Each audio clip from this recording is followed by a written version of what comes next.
हल्द्वानी के बुद्ध पार्क में इंकलाबी मजदूर केंद्र, प्रगतिशील महिला एकता केंद्र, परिवर्तन कामी छात्र संगठन और क्रांतिकारी लोक अधिकार संगठन की ओर से एक जन सम्मेलन आयोजित किया गया, जिसके माध्यम से तमाम संगठनों के वक्ताओं ने प्रश्न उठाते हुए कहा कि G20 की बैठक और मोदी सरकार द्वारा किए जा रहे विकास के दावे न केवल खोखले हैं, बल्कि इनका दूर दूर तक आम जनता के हितों से कोई भी सरोकार नहीं है। वक्ताओं ने कहा कि इस बैठक को आयोजित कराने के लिए पंतनगर से लेकर रुद्रपुर और रामनगर तक सड़क किनारे ठेला फड़ खोखा लगाकर गुजर बसर करने वाले सैकड़ों लोगों को प्रशासन ने उजाड़ दिया है, ताकि विदेशियों को देश की असलियत ना मालूम पड़े। जबकि वहीं दूसरी तरफ इस बैठक को आयोजित करने में भारत सरकार करोड़ों रुपए खर्च कर रही है। वक्ताओं ने मांग की कि उजाड़े गए सभी लोगों के नुकसान की भरपाई की जाए और उनके पुनर्वास की व्यवस्था हो। साथ ही आरोप लगाए कि भारत की मोदी सरकार और G20 में शामिल सभी देशों की सरकारों के नुमाइंदे अपने अपने देशों की मजदूर, मेहनतकश गरीब जनता का ही नहीं बल्कि कारपोरेट पूंजीपतियों का प्रतिनिधित्व करते हैं। वक्ताओं ने कहा कि देश में कर्ज के जाल में फंसकर किसान तो नौकरी की चाह में नौजवान बड़ी संख्या में आत्महत्या कर रहे हैं, लेकिन सरकार सम्मेलन करके देश की अर्थव्यवस्था को लुटाने में लगी हुई है। वहीं इस मौके पर किसने क्या कहा, आप भी सुनिए।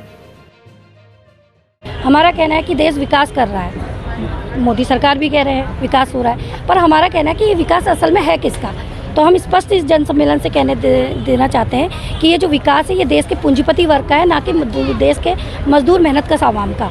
अभी G20 की 200 बैठकें देश में होने वाली हैं और उत्तराखंड में जो डिकुली में है G20 की बैठक साइंस पे हो रही है। तो आप देखिए इस बैठक के लिए तमाम जो पूरा रूट है, उस रूट में जो फड़ खोके वाले हैं उसको उजाड़ दिया गया। अगर उत्तराखंड में देखें तो अंकिता हत्याकांड जैसे जगदीश जैसे हत्याकांड देश के अंदर है, महंगाई बढ़ रही है, बेरोजगारी बढ़ रही है, महिला अपराध देश के अंदर है, तो कौन सा विकास है। तो ये जन सम्मेलन जो है उन झूठे जो दावे हैं, जो खोखली बातें हैं, उनको उजागर करने के लिए किया जा रहा है। हम लोग यहाँ पर जन सम्मेलन कर रहे हैं। प्रगतिशील महिला एकता केंद्र, क्रांतिकारी लोक अधिकार संगठन, परिवर्तनकामी छात्र संगठन और इंकलाबी मजदूर केंद्र। हमारा जन सम्मेलन का ये मुद्दा है कि जो G20 की बैठक हो रही है रामनगर डिकुली शहर में, वहाँ पे जो जिस तरीके से बताया जा रहा है, जो हमारे अपने आप को सेवक बताते हैं मोदी जी, वो जिस तरह से देश की हालत को पेश करना चाहते हैं विदेशियों के सामने, ब्रिटिश हुकूमत जिसने 200 साल यहाँ पे राज किया और उन्हीं लोगों को बुला करके ये उनके आवभगत में अपने पलक पावड़े बिछाए हुए हैं और जो दिखाना चाहते हैं यहाँ पे मजदूरों की, महिलाओं की, शिक्षा की और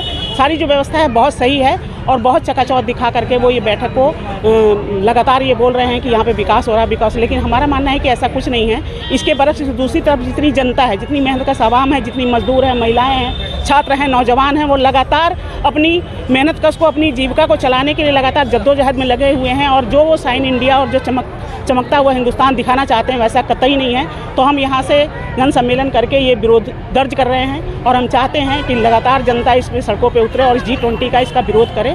धन्यवाद। आज दुनिया में जो शासक वर्ग है वो जनता की जन विरोधी नीतियों पर अमल कर रहा है और पूरे दुनिया भर में बेरोजगारी और सारे समस्याएं बनी हुई है। वो तीसरी दुनिया के देशों को अपना चरागाह बनाने की उनकी एक योजना है, जिसके तहत यहाँ G20 का सम्मेलन हो रहा है। हमारे देश के जो शासक वर्ग हैं वो भी उनके साथ कनिष्ठ साझीदार के तौर पर उनके साथ शामिल हैं। देश के जनता की जो भी हालत है उससे हट करके वो हिंदुस्तान को एक बहुत खूबसूरत चीज़ दिखाना चाहते हैं। उसकी एक मार्केटिंग हो रही है यहाँ पर और G20 की बैठक कई शहरों में होनी है, उसका भी एक मार्केटिंग के लिए उपयोग होना। हमारे प्रधानमंत्री अच्छे मार्केटिंग करने वाले एजेंट हैं। इस देश का जो है वो कॉर्बेट पार्क, उसकी मार्केटिंग हो रही है ताकि टूरिज़्म वगैरह वगैरह में वो इसको बेच सकें। उन्होंने सभी चीज़ नीलामी में चढ़ा दिया है। जनता की जवानी और पहाड़ के पानी की वो बातें करते हैं, लेकिन पहाड़ की ज़िंदगी की बात नहीं करते हैं। तो यहाँ पर वो आवाज़ है हिंदुस्तान की आज़ादी की लड़ाई लड़ने के लिए जो मजदूर हैं, किसान हैं, कर्मचारी हैं, जो भी लोग यहाँ इस देश को, अपने देश को प्यार करने वाले, मेहनत करने वाले जो लोग थे, उन्होंने कुर्बानियाँ दी है, उनकी ये विरासत है। उनकी जो पीड़ा है, उनकी जो आवाज़ है, उनकी जो ताकत है, उसका ये प्रतिनिधित्व करता है। हम जनता की समस्याओं को सामने ला करके बताना चाहते हैं। जितना खूबसूरत बताया जा रहा है वैसा देश नहीं है। हमारे देश के करोड़ों नौजवान बेरोज़गार पड़े हुए हैं, महिलाओं की स्थिति ख़राब है, दलितों की स्थिति ख़राब है, आदिवासियों की स्थिति ख़राब है और लोगों का रोजी रोटी का एक संकट पड़ा हुआ है।